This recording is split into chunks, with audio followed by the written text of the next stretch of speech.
하나님 말씀 창세기 20장 1절에서 7절 말씀입니다. 아브라함이 거기서 남방으로 이사하여 가데스와 술 사이 그랄에 우거하며 그 안에 사라를 자기 누이라 하였으므로 그랄 왕 아비멜렉이 보내어 사라를 취하였더니 그 밤에 하나님이 아비멜렉에게 현몽하시고 그에게 이르시되 네가 취한 이 여인을 인하여 네가 죽으리라. 그가 남의 아내임이니라. 아비멜렉이 그 여인을 가까이 아니한 고로 그가 대답하되 주여 주께서 의로운 백성도 멸하시나이까. 그가 나더러 이는 내 누이라고 하지 아니하였나이까. 그 여인도 그는 내 오랍이라 하였사오니 나는 온전한 마음과 깨끗한 손으로 이렇게 하였나이다. 하나님이 꿈에 또 그에게 이르시되 네가 온전한 마음으로 이렇게 한 줄을 나도 알았으므로 너를 막아 내게 범죄하지 않게 하였나니 여인에게 가까이 못하게 함이 이 까닭이니라. 이제 그 사람의 아내를 돌려보내라. 그는 선지자라. 그가 너를 위하여 기도하리니 네가 살려니와 네가 돌려보내지 않으면 너와 네게 속한 자가 다 정령 죽을 줄 알지니라. 아멘.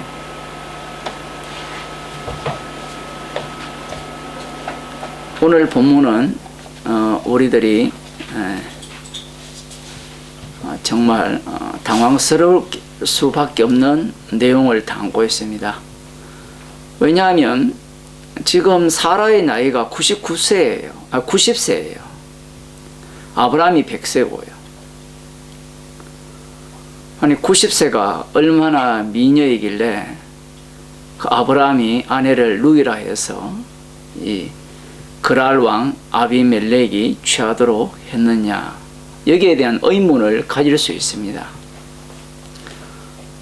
어디까지나 이것은 우리 인간들 입장입니다.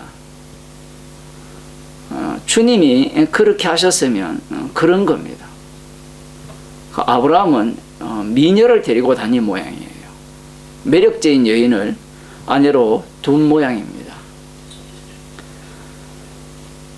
이 그랄 왕 아비멜렉, 이 그랄 지역은 블레셋이 지배하는 지역입니다. 그러니까 블레셋의 왕이라 이렇게 생각하시면 돼요. 블레셋 족속의 그랄 지역의 왕. 거기에 이제 이사를 갔습니다. 지금 헤브론에 살고 있었거든요, 원래.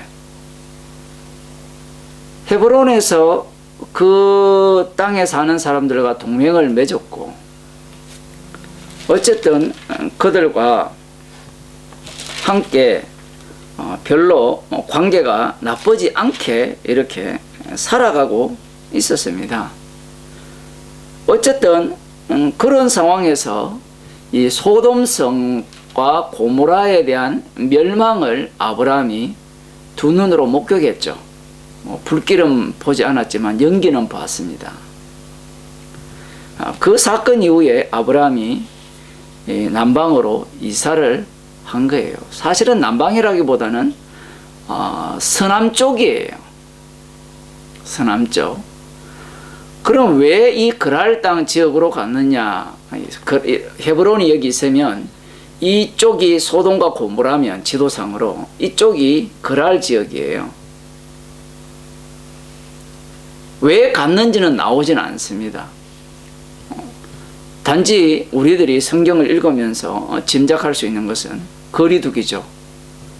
어디와 거리두기냐라고 하면 소돔과 고모라와의 거리두기라고도 볼 수 있고, 어쩌면 이 아브라함이 살고 있는 그 땅도 소돔과 고모라와 같은 어떤 그러한 어떤 풍속을 갖고 있지 않았느냐라고 이렇게 상상을 해보는 겁니다. 그렇지 않으면 아브라함이 이사할 이유가 없거든요. 왜냐하면 그곳이 안정적이기 때문에 그래요.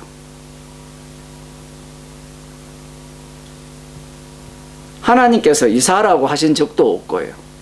자, 어쨌든 지금 뭐 이유가 무엇인지는 모르겠지만 아브라함이 이 남방 쪽으로, 남서쪽으로 지금 이사하여 이 가데스와 술 사이 그랄에 이제 우거하게 되는데, 그곳에 이제 정착하려고 하니까 그곳의 습관이 이 애굽의 습성과 비슷해요. 이전에 애굽에 내려갔을 때 아브라함이 아내 사라에게 이렇게 말했죠. 그곳 사람들은 그 예쁜 아내 있으면 아내를 뺏기 위해서 남편을 죽일 것이다. 그러니까 당신은 나의 누이라고 해라. 이렇게 했듯이 여기에도 아마 그런 어떤 습관이 있었다라고 아브라함이 얘기를 합니다. 나중에.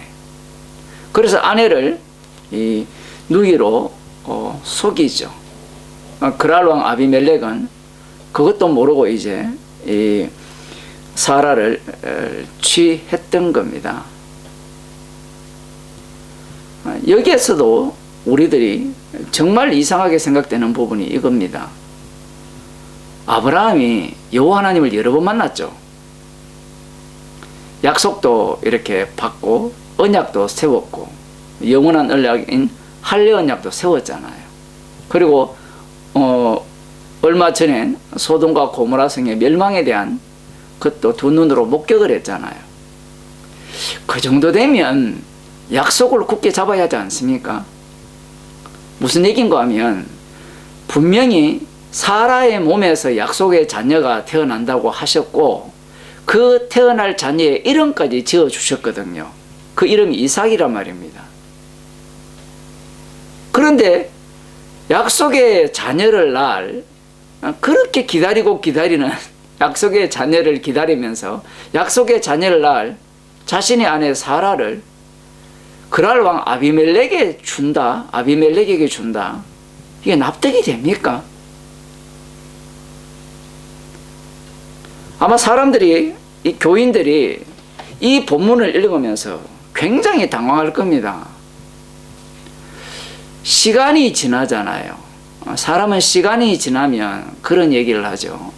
벼가 이렇게 익으면 고개를 숙이듯이 숙성이 된다고 하죠. 아브라함이 갈대아 우르에서 여호와 하나님의 명을 받고 하란까지 왔다가 다시 가나안 땅으로 왔다가 애굽으로 갔다가 다시 가나안 땅으로 돌아왔죠. 이런 여러 여정을 통해서 여호와 하나님을 만났고 언약도 세우고 말씀도 듣고 약속도 받았어요. 실제로 축복도 받았고 자기도 전쟁에 참여했잖아요. 굉장히 많은 체험을 했습니다. 그러면 이 정도 체험을 하면 믿음의 사람이라면 어떻게 해야 되겠어요? 약속을 붙들고 아내 사라를 지켜야 되지 않겠습니까? 그렇지 않나요? 우리들은 그런 생각하지 않습니까? 복음을 듣고 5년 10년 지나서 그러면 사람이 성숙할 거라 그런 생각을 하지 않나요? 악마의 자손들은 다 그렇게 생각해요. 악마의 자손들은 변화를 꿈꾸거든요. 그 변화의 최종 단계가 어딘가 하면 바로 하나님의 자리입니다. 네가 하나님같이 되리라 했으니까. 그리고 말씀을 대할 때도 그런 사고방식으로 말씀을 대하는 겁니다. 그래서 주님께서는 그러한 사고방식을 완전히 박살내버리죠. 아브라함이 이유 없이 지금 자기가 살고 있는 헤브론입니까? 거기에서 지금 그랄 땅으로 이동했잖아요. 그러면 우리는 왜 이동했느냐? 묻지 마세요. 주님께서 이동하게 만든 상황을 조성하신 거예요. 우리들도 마찬가지죠. 어떤 행동을 하고 어디를 가고 누구를 만나고 할 때 우리는 우리가 가고 싶어서 가고 만나고 싶어서 만나고 또 우리가 볼 때는 우연한 사건들 속에 우리가 직면하게 될 때 주님께서 그렇게 조성하신 겁니다. 그러면 그 환경에서 이 아브라함이 자유로울 수 있느냐 할 때는 자유로울 수 없어요. 믿음이 바닥이죠. 하늘에 별과 같이 많을 것이라 이 약속을 믿었다면 사라를 이렇게 대우해서는 되지 않습니다. 사라도 마찬가지죠. 분명히 하나님을 비웃었잖아요. 비웃었으면 거기에 대한 반성이 있어야 될 거 아니에요. 그러나 아브라함과 이 아내 사라가 짝짝꿍이 잘 맞아요. 부창부수로 합니까?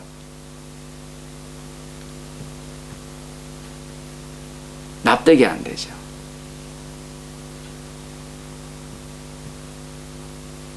정말 놀라운 것은 지금 그랄 왕 아비멜렉이 꿈에 여호와 하나님의 음성을 듣잖아요. 그런데 그랄 왕 아비멜렉이 뭐라고 이야기하는가 하면 난 잘못한 게 하나도 없다는 겁니다. 어려운 백성이라는 거예요. 여호와 하나님이 마치 이 사람을 의로운 백성으로 인정하는 듯한 말씀을 하시거든요. 하나님이 꿈에 또 그에게 이르시되 네가 온전한 마음으로 이렇게 한 줄을 나도 알았으므로 너를 막아 네게 범죄하지 않게 하였나니, 이렇게 말씀을 하시니까 그랄 왕 아비멜렉이 뭔가 온전한 사람이다, 의로운 사람이다, 이렇게 하나님 인정하시는 것 같지만 그건 아닙니다. 만일에 그러했다면 하나님께서 멸하시려고 하지 않았을 겁니다. 벌써 이쪽 동네 여인들의 태가 다 다쳤어요. 애를 못 낳아요. 저주가 이미 쏟아졌습니다. 의로웠다면 저주가 내려야 돼요, 안 내려야 돼요? 안 내려야 되죠. 그러면 하나님께서 왜 아비멜렉에게 이런 말씀을 하시느냐 할 때는, 아비멜렉은 이 저주받은 자잖아요. 그들이 생각하는 사고방식대로 여호와 하나님께서 말씀을 하실 뿐입니다. 여기에서도 마찬가지입니다. 아비멜렉이 괜찮은 사람이죠. 아브라함은 어떻습니까? 아브라함은 별로 괜찮지 않아요. 그런데 하나님께서 어떤 말씀을 하시는 겁니까? 7절에 보면 이제 그 사람의 아내를 돌려보내라. 그는 선지자라. 그가 너를 위하여 기도하리니 네가 살려니와 네가 돌려보내지 아니면 너와 네게 속한 자가 다 정령 죽을 줄 알지니라. 아브라함이 너를 위해 기도할 때 어떤 일이 발생한다? 네가 살 수 있다라고 말합니다. 여기서 우리는 또 당황하죠. 아브라함이 지금 믿음의 바닥을 보여주고 있잖아요. 약속을 안 믿잖아요. 사라와 짝짝꿍이 되어서 사라를 누이라 해서 그랄 왕 아비멜렉에게 줬잖아요. 그런 그가 너를 위해 기도할 때 너가 그랄 왕 아비멜렉이 살 수 있을 것이다, 이렇게 여호와 하나님께서 말씀하시는 겁니다. 자, 이 사건은 무엇과 연결해야 되는가 하면 앞부분에 소돔성 사건에서 여호와 하나님께서 멸망시킨다고 할 때 이 아브라함이 자신만만하게 뭐라고 합니까? 의인 50명이 있다면 의인과 함께 멸하시겠습니까? 라고 막 따지듯이 대들었죠. 그래서 45명, 40명, 30명, 20명, 10명까지 따지듯이 당당하게 대들었습니다. 이때는 여호와 하나님께서 이런 말씀을 안 하셨어요. 아브라함 너가 기도하면 롯을 구해주겠다, 이런 말씀을 안 하셨어요. 아브라함은 몰라요. 나중에 우리가 봤지만 아브라함을 생각하사, 아브라함을 기억하사 롯을 구해주셨거든요. 그 내용을 지금 차후적으로 말씀하시는 거예요. 거꾸로. 달리 말하면 만일에 아브라함이 마치 19장에서 기도하듯이 그러한 자세로서 기도해서 롯이 구출을 받았다면 사람들은 그 본문을 어떻게 보는가 하면 아브라함은 정말 의로운 사람이고 믿음이 좋은 사람이라서 그가 기도해서 롯이 구원받았다고 생각할 거예요. 그런데 롯이 어떻게 구원받았느냐라고 보면 이런 형편없는 인간의 기도로 구원받은 거예요. 믿음 없는 자의 기도. 그것을 롯을 지금 가져오는 것이 아니라 그랄 왕 아비멜렉을 갖고 지금 말씀하시는 겁니다. 왜냐하면 사람들은 이런 본문을 보면서 지가 중보자 되려고 해요. 오늘날 교회에서 중보기도가 유행하거든요. 몇십 년 되었죠. 중보기도. 중보기도란 말이 뭔지도 모르면서 중보기도 한대요. 그 중간에 뭐 이렇게 하는 기도하는데, 중보자는 십자가 지신 대제사장 예수 그리스도 뿐입니다. 생명을 버릴 권세와 처할 권세를 가지신 그분만이 중보자예요. 그러면 아브라함은 중보자입니까? 중보자 아닙니까? 중보자의 역할을 보여주는 기능을 하죠. 그래서 개판이라는 거예요. 진짜 중보자는 십자가신 예수님 뿐입니다. 그걸 증거하는 자로서의 아브라함이에요. 그래서 아브라함은 장차 오실 중보자 대신 십자가 대신 예수 그리스도의 주되심을 증거하기 위해서 아브라함은 지금 그랄로 내려갔고 아내를 누이라 속이고 그 덕분에 아비멜렉을 위해서 기도하는 역할을 하게 되는 겁니다. 사람들이 성도를 보면서 우습게 여기잖아요. 왜 우습게 여깁니까? 함께하는 그리스도가 안 보이기 때문에 그래요. 동행하는 그리스도가 보이지 않기 때문에 우습게 보이는 겁니다. 그런데 예수님이 뭐라고 말씀하셨습니까? 나를 믿는 소자, 지극히 작은 소자에게 한 것이 내게 한 것이라, 그렇게 말씀하시는 거예요. 또 이렇게 말하니까 자기가 또 대단한 걸로 또 생각하는데 그 얘기 또 아니에요. 지금 아브라함이 대단합니까? 아니죠. 아브라함이 대단한 거죠. 아브라함, 하나님이 만드신 인물, 달리 말하면 십자가이신 예수님이죠. 그 예수님의 위대함을 지금 아브라함의 모습을 통해서 증거하고 있는 거예요. 그래서 성도는 아브라함처럼 인생을 사는 겁니다. 어떤 인생을 사느냐 라고 할 때는 이 환경 안 보세요. 환경을 주님께서 정말 이것은 아예 믿음이란 자체가 없는 환경으로 몰아넣어 버렸죠. 그 속에서도 주님은 자기 백성 가운데 자기 이름을 증거하게 하는 자로 주님은 만들어 내신다는 겁니다. 그것이 바로 성령의 인도하심이에요.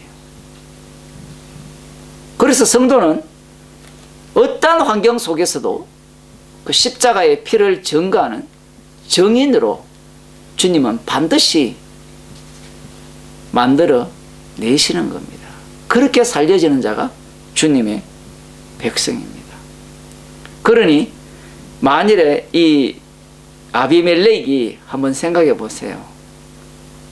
지금 아비멜렉의 반응은 안 나오잖아요. 속으로 뭐라 했을까요? 저런 놈이 나를 위해 기도한다.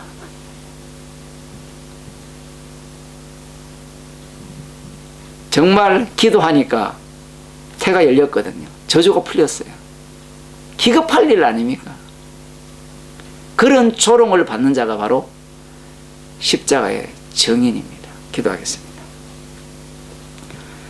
하나님 아버지, 주님께서 우리가 예상치도 못하고 원치 않는 그런 환경 속에 몰아넣으셨어. 믿음이라고는 눈꽃만큼도 볼 수 없는 그러한 모습 속에서도 십자가의 증인으로, 십자가만 자랑하는 자로 주께서 만들어내신다는 것을 감사하는 주의 백성으로 살게 하옵소서. 예수님 이름으로 기도드리옵나이다. 아멘.